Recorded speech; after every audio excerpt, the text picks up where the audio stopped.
अब दिल्ली ब्लास्ट का अपडेट आपको दे दें। इस मामले में मरने वालों की संख्या बढ़कर 15 हो चुकी है। आज 2 और घायलों ने दम तोड़ दिया। इस केस में गिरफ्तार आमिर राशिद अली को आज कोर्ट ने 10 दिनों के लिए एनआईए को रिमांड पर सौंप दिया। आमिर राशिद अली वो पहला शख्स है जिसे एनआईए ने इस केस में गिरफ्तार किया है।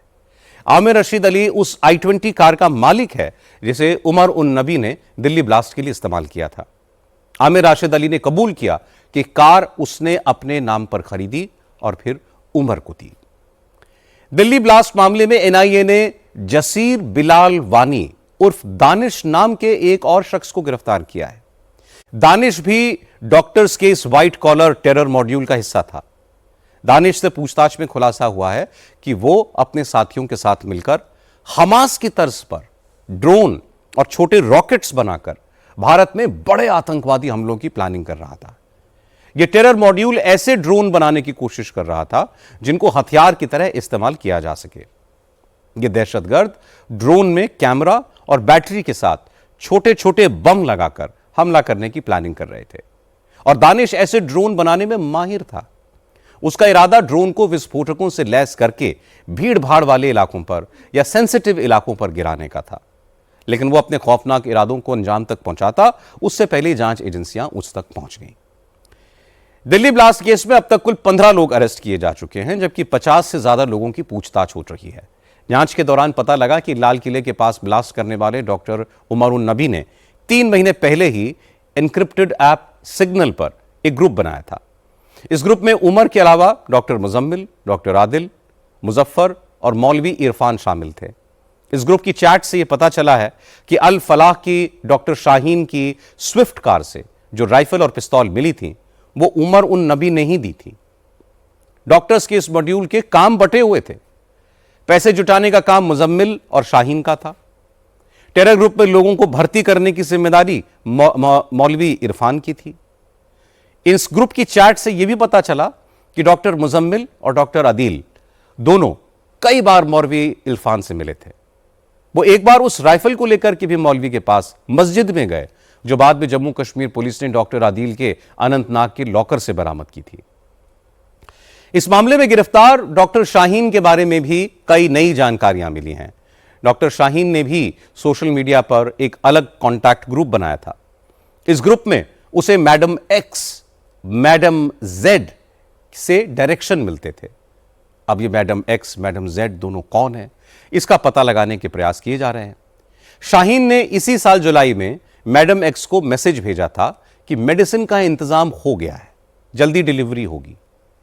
शाहीन ने मेडिसिन वर्ड विस्फोटकों के लिए यूज किया था।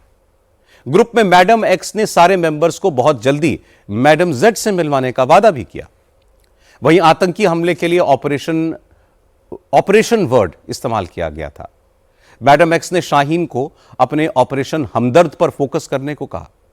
इस ऑपरेशन के तहत सहारनपुर और हापुड़ में 2 सेंटर बनाए जाने थे। जांच में पता चला कि शाहीन के 7 बैंक अकाउंट हैं जिनसे अब तक 1 करोड़ 55 लाख रुपए के ट्रांजैक्शंस हुए हैं। शाहीन के नाम पर 3 पासपोर्ट भी हैं। हर पासपोर्ट में शाहीन ने अपने गार्जियन का अलग अलग नाम दिया है। शाहीन के पासपोर्ट्स की जांच में पता चला कि वो तुर्की के अलावा थाईलैंड और पाकिस्तान भी जा चुकी थी। इस बीच जांच एजेंसियों ने फरीदाबाद की अल फलाह यूनिवर्सिटी के खिलाफ भी जांच तेज कर दी है। दिल्ली पुलिस ने यूनिवर्सिटी के चांसलर और चेयरमैन जवाद अहमद सिद्दीकी को पूछताछ के लिए बुलाया है। दिल्ली पुलिस की क्राइम ब्रांच ने जवाद सिद्दीकी को 2 समन भेजे हैं। पुलिस ने अल फलाह यूनिवर्सिटी पर 2 एफआईआर भी की हैं। मध्य प्रदेश पुलिस ने जवाद सिद्दीकी के भाई हमूद सिद्दीकी को हैदराबाद से गिरफ्तार कर लिया है। हमूद सिद्दीकी पर इंदौर में फाइनेंशियल फ्रॉड का इल्जाम है। हमूद सिद्दीकी महू के रहने वाले थे। वो लगभग सन 1995-96 करीब उनका एक फिनकॉम फाइनेंशियल कंपनी चलता था जिसका नाम था अल फहद फिनकॉम लिमिटेड करके। वो एक इन्वेस्टमेंट कंपनी चलाते थे जिसमें वो खुद मैनेजिंग डायरेक्टर थे और उनकी पत्नी और एक और व्यक्ति था उनके परिचित। वो तीनों managing director board of members थे कंपनी के और इनके द्वारा लाखों का गबन किया गया था। लगभग 3 कंप्लेंट जो मैं बता रही थी, एक में लगभग उनका 2 लाख दो कंप्लेंट में लगभग 20 लाख और 5 लाख ऐसे करके लगभग अबाउट 40 लाख का जो है अमाउंट था। तो हमूद सिद्दीकी लगभग 50 साल के हैं अभी, और वो हैदराबाद में एक शेयर मार्केटिंग इन्वेस्टमेंट टाइप का एक खुद का कंपनी चला रहे थे, जो खुद वो एमडी भी थे और चेयरमैन भी वही बने थे, और वो भी वहाँ पे गाचिबोली कल्की के एरिया हैदराबाद में, तो वहाँ पे उनका एक प्राइवेट फर्म है और वो वहाँ पे अपना व्यापन संपादित कर रहे थे।